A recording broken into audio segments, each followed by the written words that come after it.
શ્રીમદ વલ્લભ કનૈયાલાલ પ્યારે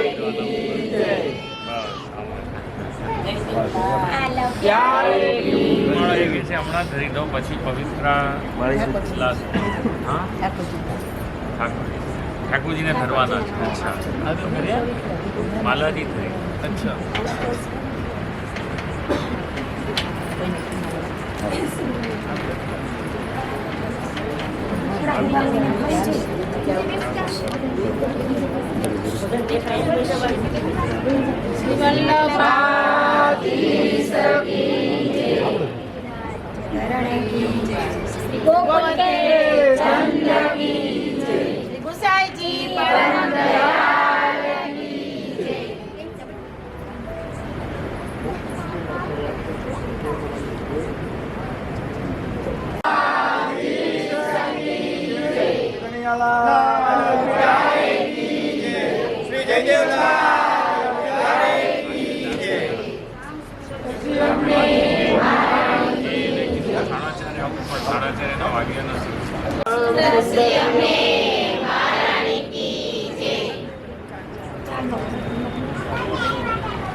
गोपी नयन कोरे व्रजराज किशोरे मधुर मीठे पुष्टि मार्गीय सर्वज्ञ करुणा रसपूर्णः श्रेष्ठ फल प्रदाता तस्मै श्री गुरुवे नमः.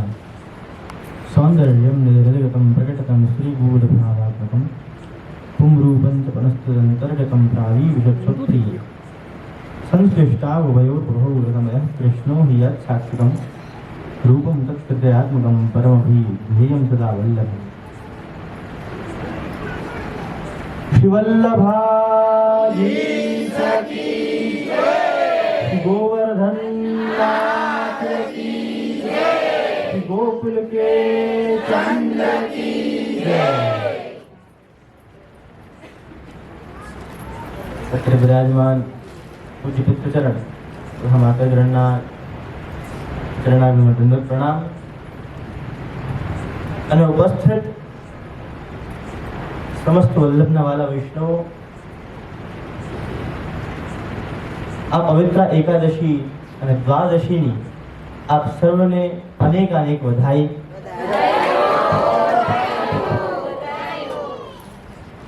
પ્રિય વૈષ્ણવો, આજનો દિવસ આજે 11 12 આ જે દિવસો છે આપણા ખૂબ જ અગત્યના દિવસો છે. કારણ કે આજથી 532 વર્ષ પૂર્વે આપણો આ માર્ગ શ્રી મહાપ્રભુજીએ સ્થાપિત કર્યો હતો અને એના પરિણામ રૂપે તમે અને અમે આજે અહીં એકત્રિત છીએ, અહીં બેસેલા છે. આ પવિત્રનો મહા મહોત્સવ છે અને આપણને એક વૈષ્ણવ હોવાનો ગૌરવ હોવો જોઈએ કે આપણે બધા વૈષ્ણવ છીએ, આપણે બધા હિન્દુ છીએ, આપણે બધા એક માનવ છીએ. પણ આજે આપણને સૌથી વધારેમાં વધારે ગૌરવ હોવો જોઈએ તો એ વૈષ્ણવતાનો ગૌરવ હોવો જોઈએ. કારણ કે આ એક એવો વિલક્ષણ માર્ગ છે કે મહાપ્રભુજીએ એક એવો વિલક્ષણ માર્ગ પ્રગટ કર્યો કે જેમાં પ્રભુ સામે ચાલીને અને ભક્ત ઉપર કૃપા કરવા પધારે છે. આજે આ માર્ગ પ્રગટ કઈ રીતે થયો? ઠાકોરજીએ સામેથી પ્રગટ થઈને શ્રી મહાપ્રભુજીની જે ચિંતા હતી એને દૂર કરી. મહાપ્રભુજીની ચિંતા થઈ કે ભાઈ આ ભૂતલ ઉપર જે જીવ છે એમનો અને જે નિર્દોષ પ્રભુ છે એમનું મિલન કઈ રીતે થાય? કારણ કે પ્રભુ તો એ પૂર્ણ રૂપે નિર્દોષ છે અને આ સંસારિક જીવ, આ ભૂતલ ઉપર જે જીવો છે એ મહાદોષયુક્ત છે. તો બંનેનું મિલન કઈ રીતે થાય? આ ચિંતામાં આપશ્રીની ઊંઘ અડધી રાત્રે ઉડી ગઈ. આપશ્રી જાગી ગયા અને એટલા ચિંતિત થયા કે પ્રભુએ સ્વયં શ્રી ગોકુલચંદ્રમાજીના સ્વરૂપમાં પ્રગટ થઈને આપશ્રીને એક મંત્ર આપ્યો, જેને આપણે બધા ગદ્ય મંત્ર રૂપે જાણીએ છીએ, જેના દ્વારા આપણો બ્રહ્મ સંબંધ થાય છે. એ મંત્ર આપી શ્રી મહાપ્રભુજીને ઠાકુરજીએ આજ્ઞા કરી કે આ મંત્રથી તમે જે પણ વ્યક્તિનો હાથ મને પકડાવશો, જેનો પણ સંબંધ મારી સાથે જોડશો, એને હું ક્યારેય નહીં છોડું. તો આવો એક આપણો વિલક્ષણ અને એક વિશિષ્ટ માર્ગ છે કે જેમાં પ્રભુ સામે ચાલીને જીવ ઉપર કૃપા કરવા માટે, જીવનો ઉદ્ધાર કરવા માટે પધાર્યા છે. અને એનો જ આ ઉત્સવ છે. અને જો પ્રિયજનો, જ્યારે ઠાકુરજીએ પ્રગટ થઈને આજ્ઞા કરી તો આપશ્રી એટલા મધુર લાગતા હતા. એ મહાપ્રભુજીએ એમના દર્શન કરતાની સાથે શું ગાયું? શેની રચના થઈ? મધરાષ્ટક. અધરમ મધરમ મદનમ મધરમ. આજે આખો સ્તોત્ર છે, આ જે મધરાષ્ટક છે એની રચના થઈ. એમાં પ્રભુની મધુરતાનું વર્ણન છે. અને પછી આપશ્રીએ સૂતરનો પવિત્ર શુદ્ધ કર્યો, આપશ્રીને ધરાવ્યું, ઠાકોરજીને ધરાવ્યું અને મિશ્રી અરોગાવ્યું. આ મિશ્રી છે ને, એ આ પવિત્રોત્સવની વિશિષ્ટ સામગ્રી છે. એ વિશિષ્ટ સામગ્રી કેમ છે? કારણ કે જો આમાં મિશ્રી જ કેમ આવે છે એનું પણ કારણ છે. એ કારણ એ છે કે મિશ્રી કયા રંગની હોય છે? સફેદ રંગની હોય છે. અને એ નિખાલસતાનું પ્રતીક છે. એ નિખાલસતાનું પ્રતીક છે. એ મીઠી હોય છે તો એ મીઠાશ લાવે છે. તો આપણો સંબંધ પણ પ્રભુ સાથે અને આપણો પરસ્પર સંબંધ પણ નિખાલસ અને મીઠાશ યુક્ત રહે, એનો આ ઉત્સવ છે. આ બધાએ પણ જેમના ઘરે પ્રભુ બિરાજતા હશે, પવિત્ર સિદ્ધ કરીને પ્રભુને ધરાવ્યા હશે, એ જ પ્રસાદી પવિત્ર તમે અમને ધરાવશો. આ એક બહુ જ આનંદની વાત છે કે આ અમરોલી વિસ્તારમાં આપણે બધા અહીં એકત્રિત થઈને અને આ પવિત્ર ઉત્સવની ઉજવણી કરીએ છીએ, મનાવીએ છીએ આને. અને જો પ્રિય વૈષ્ણવો, આ 532 વર્ષ જૂનો માર્ગ એ કેવો છે કે જેમાં પ્રભુની ભક્તિ કરવાનો એક આપણને એવી તક મળે છે કે જે કોઈ માર્ગમાં નથી. તમારી અંદર જે કલા છે એ પ્રભુને તમે સમર્પિત કરી શકો. અને જો ચિંતાની વાત કરીએ આપણે, જો પ્રભુની કૃપાની વાત કરીએ તો એક સેના નાઈ કરીને મને એક પ્રસંગ એક યાદ આવે છે. એક સેના નાઈનો પ્રસંગ આવે છે. એક નાઈ હતો કે જેનો નામ સેના હતો. એ રોજ સવારે રાજાની હજામત કરવા માટે, એને નવડાવવા માટે, એના વાળ કાપવા માટે જતો. હવે અને એને ભગવતીઓનો સંગ કરવો, એને સાધુ સંતો સાથે બેસવું, ભગવત વાર્તા કરવી એ બહુ ગમતી. એક દિવસ શું થયું કે સાધુઓનો ટોળો એના ગામમાં આવ્યો અને એની સાથે સત્સંગ કરવા લાગ્યો. તો એટલો એમાં તલ્લીન થઈ ગયો, આખી રાત એવો સત્સંગ ચાલ્યો કે સવાર પડી ગઈ. અને સવાર થતાની સાથે એને કઈ ભાન ન રહ્યું કે શું સમય થઈ રહ્યો છે. રાજાને નવડાવવાનો, એની સેવા કરવાનો એનો સમય થઈ ગયો, પણ એ ત્યાં પહોંચ્યો નહીં. સત્સંગ પૂરો થયો, સાધુ સંતો એ ત્યાંથી વયા ગયા. ત્યારે એને લાઈટ થઈ કે ભાઈ, અરે મારો તો સમય હું ચૂકી ગયો, આજે હું હવે મોડો થઈ ગયો, રાજા પાસે જઈશ તો ખબર નથી કે રાજા મને શું સજા આપવાનો છે. ગભરાઈને એ ત્યાં ગયો રાજમહેલમાં. ત્યાં જઈને એ જોયો તો શું જોયો છે કે રાજા તો નાહી ધોઈને સારી રીતે બેસ્યો છે. તો એને પ્રશ્ન કર્યો કે તમે ક્યાંથી નાહી લીધા? હું તો તમને આજે તૈયાર કરવા માટે આવ્યો નથી. ત્યારે રાજાએ ઉત્તર આપ્યો કે ભાઈ, તું કેવી વાત કરે છે? તે જ તો મને નવડાવ્યું, તે જ તો મારી હજામત કરી. હવે તું જ કહે છે કે ભાઈ આપ ક્યાંથી નાહી દીધા? ત્યારે એને ખબર પડી, ત્યારે એને રિયલાઇઝ થયું કે ભાઈ આવો કાર્ય, આવો બહેરૂપિયા તો બીજો કોઈ નહીં પણ ઠાકોરજી જ હોઈ શકે. પોતાના ભક્તના ઉપર આંચ નહીં આવે એના માટે પ્રભુ કેટલું વિચારે છે, એ વિચારવાની વાત છે. અને એ પ્રભુની ભક્તિ કરવામાં આપણે બધા પાછળ પડીએ તો કેમ ચાલે? જો ગઈકાલની જ વાત છે, એક છોકરો એની માં એને જબરદસ્તી પરાણે ખેંચીને હવેલીએ લાવેલી. કેમ? એને આવું જ નહોતું, એને આવું નહોતું. કેમ? કારણ કે વરસાદ પડતો હતો. વરસાદ પડતો હતો તો એ કે મને આળસ આવતું હતું જવામાં આળસ આવતું હતું. ત્યારે નાયના એને પ્રશ્ન કર્યો કે ભાઈ તું સ્કૂલ જવામાં પાછળ પડે છે, જો વરસાદ આવે તો તું સ્કૂલ જવામાં પાછળ પડે? તો કે ના. તો પછી અહીંયા આવવામાં કેમ આળસ કરે? તને મૂવી જોવા જવું હોય તો તું મૂવી જોવા પણ જશે વરસાદમાં, તને રમવા જવું હોય તો તું રમવા પણ જશે, પણ પવિત્ર ધરાવવા માટે અહીંયા આવવામાં તને શું વાંધો પડે છે? એટલે પ્રિય વૈષ્ણવો, જે પણ આપણે આચરણ કરશું ને એટલું આપણી અંદર ધર્મ આવશે. તો એનું આચરણ કરો, એને આપણી અંદર ઉતારો અને શ્રી મહાપ્રભુની કૃપાનો અનુભવ કરો. એ જ આપણો માર્ગ છે. વિશેષ કંઈ નહીં કહેતા, આ બધાને ખૂબ ખૂબ આશીર્વાદ આપી, પવિત્ર ઉત્સવની વધાઈ આપીને, અને હવે જો હિંડોળાના દિવસો પણ અંતિમ ચાલી રહ્યા છે, 1-2 દિવસ જ રહ્યા છે, તો એના પણ દર્શનનો લાભ જરૂરથી લેજો. આટલું જ કહીને મારા આજના વક્તવ્યને વિરમી વિધિ છું.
Yeah.